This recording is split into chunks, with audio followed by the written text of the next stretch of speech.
Well, I've always thought that being an Indian has two very distinct advantages. First, let me rephrase that. Not just being an Indian. Of course, being an Indian is a wonderful thing, but being an Indian mountaineer. That you are living in a land where you have one of the mightiest and one of the great mountain ranges in the world, that is the Himalayas. And being a mountaineer, well, you have Himalaya at your, it's almost at your doorstep.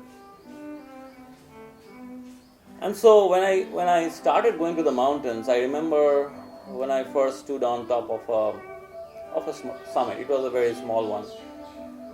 Considering Himalayan standard, it was just, I think, 5,800 meters. A mountain called Sky Peak.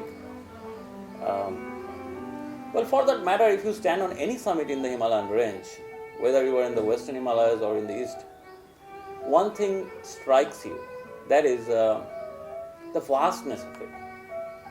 It's like you almost feel for a moment that it's like an ocean of mountains you're standing into.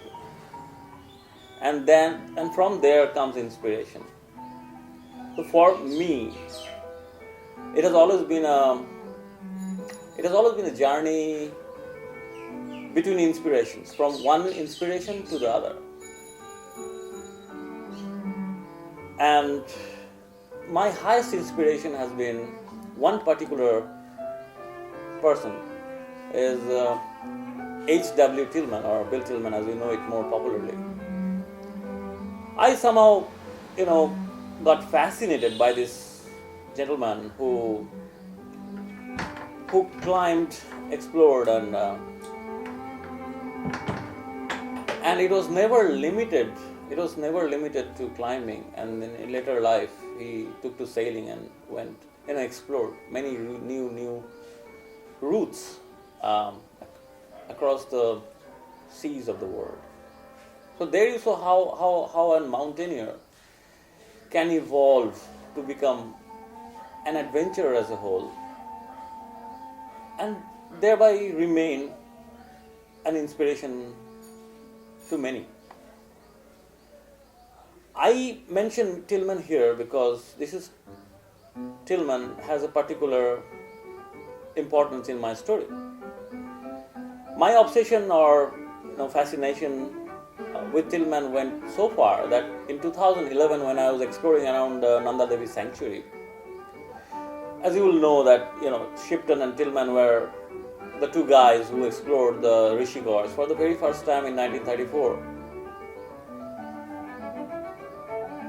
And today the sanctuary is closed, and that's a different discussion altogether, why the sanctuary is closed, why it is out of bounds for the admirers of the Devi today. But while I was exploring around Nanda Devi sanctuary, because you cannot retrace Shipton and Tilman's route today, I was exploring, it was done in the same spirit. And while doing that, I learned that Tilman, before coming to Nanda Devi, Tilman was based in Kenya. He was a planter. And he was also looking for treasure, gold. And when he got an invitation later from his friend Shipton to come and join him in India in an expedition to Nanda Devi, he just took a bicycle from Uganda to the coast of Cameroon, just like that, an old Raleigh bicycle. Now that inspired me by leaps and bounds, and that triggered me in turn to go into Africa myself and cycle from equator to the Tropic of Capricorn. Well, originally I did want to follow Tilman's route along the equator, but when I read that Tilman himself mentioning that he found the route boring because there was not much of diversity, so I decided to do it my way and pay tribute to Tilman. And so it continues. As it's as far as it's feasible by me, by a middle class Indian guy who aspires not to be a Tilman, but to carry on the spirit of Tilman. And now I pause on the Tilman story. I go back to my Bengali roots. As we were growing up, as school kids, we read a book written by one of our great authors called Bibhutibhushan Bandyopadhyay. Now I'm talking about Chander Pahar, of course. It's probably one of the most thrilling adventure stories ever written in Bengali.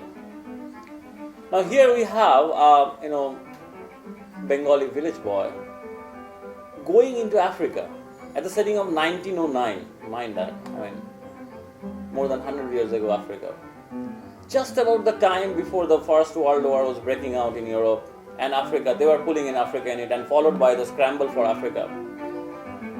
So at the time said we have a village boy from Bengal going into Africa, working in the Uganda railway, and then one after another he is getting tangled into adventures, and he goes on to his own destiny and a journey to the mountains of the moon.